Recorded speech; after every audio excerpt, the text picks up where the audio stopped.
with Miami Heat in particular have used their great chemistry to get them where they are now. As opposed to the Lakers, who have two of the best players in the NBA, the Heat have a team full of guys who contribute every game. The Heat don't play through any one particular player, and that is what makes them so dangerous. One game Jimmy Butler may have a great game, the game after that it might be Bam Adebayo with a huge game, or the rookie Tyler Hero might have a great game, or Duncan Robinson might even light up a team for over 20 points by only making 3-point shots.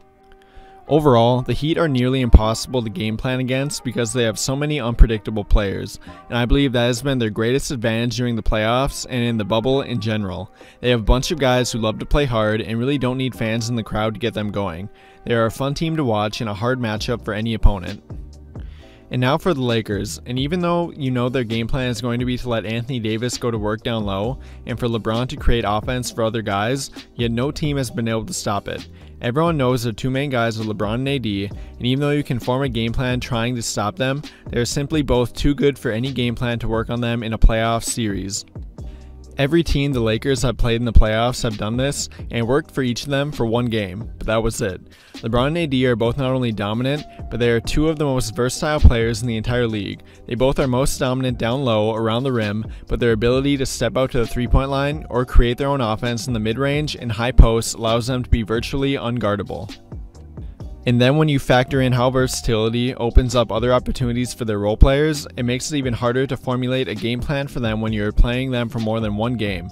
Their role players have stepped up during the playoffs with guys like Rondo, Caldwell Pope, Kuzma, Caruso, and Markieff Morris all showing they're capable of going off and having a great game on any given night. So again, both teams are very well rounded, have great chemistry, and play hard every night. And even if you instead turn to look at stats to try and figure out who has the huge advantage here, it won't tell you much. Both teams have had very similar offensive and defensive numbers during the playoffs. For example, during the playoffs, the Lakers have had an offensive rating of over 115, which is second best of any playoff team. But then the Heat are right there with the fourth best offensive rating with a rating of 113.4. And this doesn't really change when you look at their defensive rating either. They both had around a 108 defensive rating, with the Lakers being ranked slightly higher than the Heat with the 5th best rating compared to the Heat having the 7th best rating. And okay, that is offense and defense, but how about when you look at rebound and shooting numbers? And well, if you look at their rebound percentage as a team, they are again very close. The Lakers have a 52.7 team rebound percentage compared to the Heat having a very close percentage of 51.1. Or in total rebounds per game, the Lakers grab 43.7 per game compared to the Heat grabbing 42.9. And how about shooting numbers? Yeah, they're ranked literally number 2 and number 3 for that too, with a difference in rating of only 1 if you look at true shooting percentage. I mean, even if you look at the numbers for the pace at which both teams play, it is very similar. They are both middle of the pack for pace during the playoffs, and neither team really plays any quicker or slower than the other. So overall, they are both teams who play great defense and have multiple guys who can beat you on offense. So what are the outliers that can maybe be pointed out even if the numbers don't show it? For the Heat, I believe their hustle, heart, and unpredictability again are what make their team what it is. The Heat have a lot of attributes that go along with their team that numbers simply can't show. And for the Lakers, I think you can say for them they have a ton of guys with a lot to prove. LeBron is playing for his legacy and is trying to prove people wrong for doubting him at his age. Anthony Davis is trying to prove that he was worth the Lakers trading away their whole future for him, and then even guys like Rajon Rondo and Dwight Howard, who were both nearly out of the league at one point, are trying to prove they are still great players that want to win a championship more than anything. And then most of all, as a team, the Lakers are playing for Kobe, and much like Kobe, they are not settling for anything less than perfection, and for them, perfection is winning a championship. It would be a historic season even in an odd situation while playing in the bubble with no fans in the crowd during a pandemic.